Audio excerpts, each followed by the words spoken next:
Hey everybody, welcome back to my coverage of the PogChamps 3 tournament. We're looking at the Mr. Beast versus MoistCritical match. This is game 2. If you missed game 1, check out the little info card up there. I'll put the game up there. You can go watch that video. Come back and watch this one. And yes, MoistCritical did win the first game. He is the favorite to win this match. After blundering in the opening, he somehow came back and won that first game. So now Mr. Beast needs to win the second game to bring us to an Armageddon game. Can he do it? Let's find out right now. Mr. Beast has the black pieces, MoistCritical has the white pieces and goes for e4. We have e5 and MoistCritical going for his Vienna game. He's hoping for a Vienna gambit, that very tricky opening that he gets a lot of competitors with. But Mr. Beast bringing out a novelty on move 2. He plays f5, which this is just not a move in this position. F5 is... most people know that you shouldn't move your f-pawn in the opening stages unless you really know what you're doing. And so, yeah, maybe what Mr. Beast was thinking was like he saw a game of the King's Gambit or something, which kind of looks like this position but for white. But it just doesn't work at all for black because black doesn't have enough initiative. So, yeah, this is a huge blunder for black, and white can simply punish it with e takes f5, which MoistCritical plays in the game. We have d5 for Mr. Beast, and this is kind of what makes me think that someone showed Mr. Beast like a King's Gambit game, because this kind of looks like if black played the King's Gambit, but they're one tempo behind, which means, the one downside of this position for black is white has this queen h5 move, which if white played queen h5 here, then you can't play g6, because if you play g6, then simply f takes g6, and you can't take back with this pawn because you hang the rook.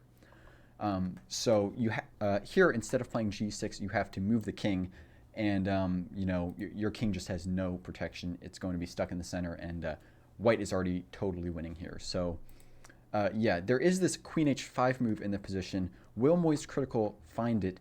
No, he does not. Instead, he plays d4. But he definitely should have played queen h5, and he would have had a winning position on move 4. But yeah, I think he's just trying to contest Mr. Beast's center, and so with this d4 move. Here, Mr. Beast should definitely take this pawn on f5, and now this gets rid of this queen h5 check, because you can bring the bishop back with bishop g6. But we could see something after this, like a d cross e5, and now this pawn is attacked twice, so you can defend it by playing bishop to b4, developing another piece, pinning this knight, and the game would continue from here. So this is one way Mr. Beast could have gotten back into the game, but we do not see bishop takes f5. Instead, I guess Mr. Beast just didn't see he could pick up this pawn, or maybe he wanted to develop his knight first, because he plays knight c6, and... maybe he wanted to defend this e5 pawn. But yeah, this queen h5 check is still looming, so definitely need to do something about it. Will MoistCritical see it? This move?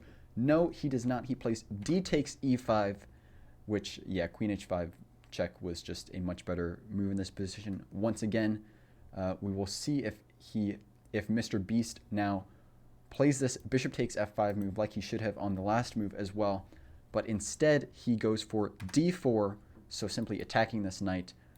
And for a third time in a row, MoistCritical has this queen h5 check that they can do. And now it's even more deadly, because the bishop can come out and give another check if the king comes to e7. So if the king comes to, let's just play this out on the board, queen h5 check. If the king comes to e7, now the bishop can check on g5. You have to give up a piece. If you move the king, you lose the queen.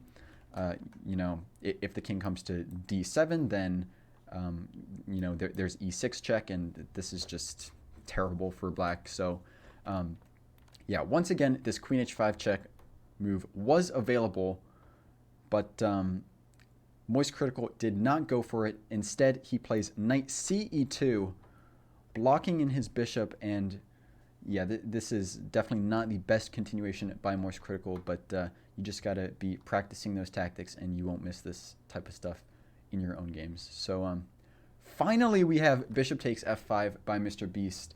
Finally, and he is now back in this game. We have knight f3 by MoistCritical and knight b4 by Mr. Beast, which this is definitely a mistake, because the knight was defending this d4 pawn, and he is, Mr. Beast, he is going after this c2 square, so he's hoping to get a fork like this potentially, but unfortunately, when the knight takes on e4, knight e takes d4, the knight defends c2 from behind. But I do want to point out that it's important that MoistCritical takes this pawn with the e knight and not the f knight, because if we have knight f takes d4, for example, now Beast has this insane tactic, not really insane, but this really cool tactic with bishop cross c2, and yeah, so white will obviously take this, and now we have knight d3 check. White only has two moves. They can either sack the queen for the knight immediately or play king d2, which just loses to either knight takes b2 check or knight takes f2 check, for example. King moves anywhere, and now we take the queen. So if MoistCritical had captured this e4 pawn with the f knight, we could have seen this tactic from Mr. Beast if he saw it. It is kind of a difficult tactic to see. So yeah, that is just one variation that was possible. But MoistCritical captures with the correct knight. Knight e takes d4, and now once again he's just totally winning because black is so far behind in development. Black is down 2 pawns, and yeah, so this is very winning for black, and black has no attack. Or sorry, very winning for white, and black has no attack. So this bishop on f5 is attacked. Mr. Beast does see it. He defends with queen to d7, and now MoistCritical simply kicks away this knight with a3, and the knight has to go back. But Mr. Beast is not about going back. He plays knight takes c2 anyway, but yeah, this just gives up a knight. So that definitely not a good move by Mr. Beast. But, you know, knight c6, there's still bishop b5 type of stuff, pinning the knight to the queen, and yeah, it was already a very hard position to play for Mr. Beast. But this is kind of just like giving up the position. It's because you're just losing a knight here. So we have knight takes c2 from MoistCritical. He does take that knight, and with the right piece. And here Mr. Beast trades queen takes d1 check. Once again, like Mr. Beast, he's down a material. He's down a piece and 2 pawns, or a piece and 1 pawn. But you don't really want to be trading when you're down a material like this. On the other hand, he is also really behind in development, and you do want to make trades when you're kind of defending and behind in development, because then your opponent's attack is much less effective. So yeah, it's kind of like, do you trade here? Do you not? I don't know. Once again, it's hard to play a losing position. So yeah, just don't lose in the first place. I don't know what I'm saying. We have king takes d1 by MoistCritical, and castles queenside with check by Beast. Bishop d2, and once again, Beast going for another trade. He goes bishop takes c2 check. Definitely not advisable. We have king takes c2 check, and now h5 from Beast. Definitely not a move you want to be playing here. You really should just continue developing your pieces. Really anything. Probably get this bishop out first, and then you can bring your knight out to e7. But yeah, this pawn push doesn't really do anything, especially because the king isn't even on the king side, so you're not even really doing anything by trying to rip open these pawns over here. So yeah, sort of a pointless move from Beast. We have knight g5 from MoistCritical, and rook d7 from Mr. Beast, so just defending this f7 fork that MoistCritical was threatening. We have e6 from MoistCritical, and now the rook has to move again. We have rook e7, bishop b4 attacking the rook again, and this is why you got to develop, or this is why Mr. Beast should have developed earlier. We have rook back to e8, and MoistCritical, he does want to go for trades, so he plays bishop takes f8 check. We have, or not check, but just bishop takes f8. We have rook takes f8, and now bishop c4. MoistCritical developing that last piece. It does hang this pawn on f2, but MoistCritical, he's up a lot of material anyway, so it doesn't matter too much. However, Mr. Beast does see this. He goes rook takes f2 check, and after king b3, he picks up a second pawn with rook takes g2 check. So he's starting to get some counterplay. If he gets his other pieces into the game and MoistCritical blunders, he could get back into this game. So we'll just have to see. We have also with this rook takes g2, MoistCritical's knight is attacked. So will MoistCritical move the knight? No, he does not. He plays rook hf1, a very, very tricky move, because now if you take the rook, it's actually checkmate in one with rook f8, and this is a back rank mate, but the pawn on e6 covers the d7 square. So yeah, you can't take this knight here as Mr. Beast.